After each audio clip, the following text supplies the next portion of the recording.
Hello friends, आपका स्वागत है स्टडी फॉर जीके एनजीएस में। इस वीडियो में हमने 51 से लेके 75 तक क्वेश्चन करा दिए हैं। यहाँ जो क्वेश्चन चलेंगे इस वीडियो में 76 से लेके 100 तक चलेंगे। ये सभी क्वेश्चन इंपॉर्टेंट रहेंगे सभी एग्जाम्स के लिए। दांत की बीमारी निम्नलिखित में से किस प्रकार की होती है? तो इसका आंसर हो जाएगा डी, फंगल यानी कि फंगस की बीमारी होती है ये। अगला क्वेश्चन है, पीयूष ग्रंथि शरीर के किस स्थान पर स्थित होती है? तो इसका आंसर हो जाएगा बी, मस्तिष्क के आधार में स्थित होती है ये। अगला क्वेश्चन है 78, सीमेंट की खोज किसने की थी? तो इसका जो आंसर हो जाएगा वो है सी, जोसेफ आसफ दीन ने सीमेंट की खोज की थी। अगला क्वेश्चन है 79,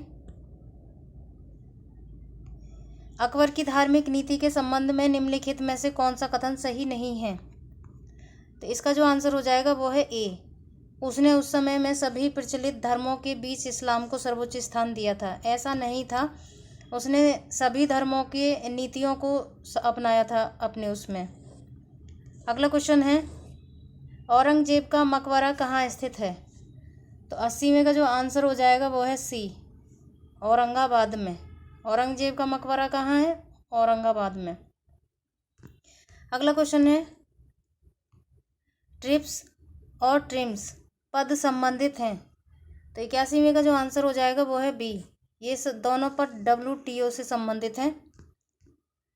अगला क्वेश्चन है, राष्ट्रपति का अध्यादेश कितनी अवधि के लिए लागू रहता है? तो जो राष्ट्रपति का अध्यादेश है वो 6 महीने तक लागू रहता है। इसका आंसर हो जाएगा बी।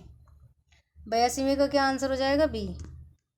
अगला क्वेश्चन है, किस इतिहासकार ने कहा था कि ताज यूरोपीय और एशियाई प्रतिभा का एक उत्कृष्ट मिश्रण है? तो 83 का जो आंसर हो जाएगा वो है सी, BA स्मिथ ने कहा था ये।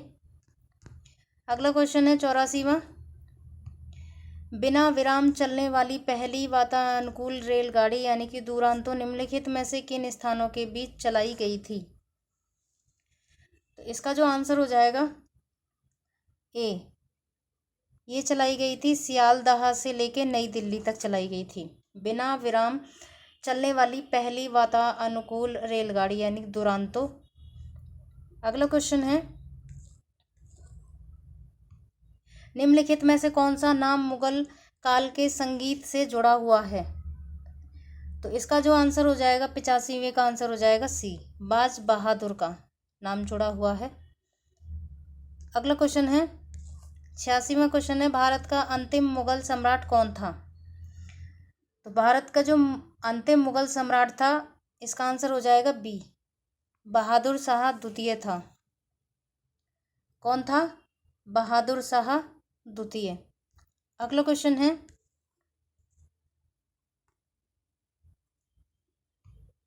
निम्नलिखित में से कौन सा राज्य नर्मदा नदी की घाटी का हिस्सा नहीं है? तो 87 का जो आंसर हो जाएगा वो है बी, राजस्थान। अगला क्वेश्चन है, निम्नलिखित में से कौन सा देश ट्विटर के लिए तीसरा सबसे बड़ा बाजार है? 88 का आंसर हो जाएगा बी, भारत। अगला क्वेश्चन है, दो देशों के बीच वस्तु विनिमय यानी कि एक्सचेंज ऑफ कमोडिटीज को क्या कहा जाता है? तो 89 का जो हो जाएगा आंसर बी, द्विपक्षीय व्यापार कहा जाता है। यानी दो देशों के बीच जब वस्तु विनिमय यानी कि एक्सचेंज ऑफ कमोडिटीज होती है तो उसको क्या कहा जाता है? ये एक द्विपक्षीय व्यापार होता है। 90वां क्वेश्चन है, पर्वतीय ढलानों पर मृदा अपरदन को किस प्रकार नियंत्रित किया जा सकता है? तो 90 का जो आंसर हो जाएगा वो है बी, सोपान कृषि के द्वारा। अगला क्वेश्चन है,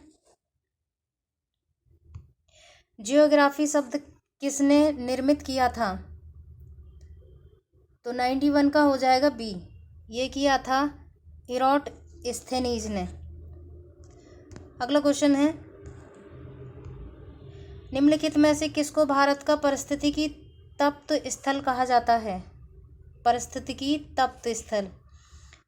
तो 92 का हो जाएगा ए, पश्चिमी घाट को। पश्चिमी घाट को भारत का पारिस्थितिकी तप्त स्थल कहा जाता है। मानचित्र बनाने की कला और विज्ञान को क्या कहा जाता है?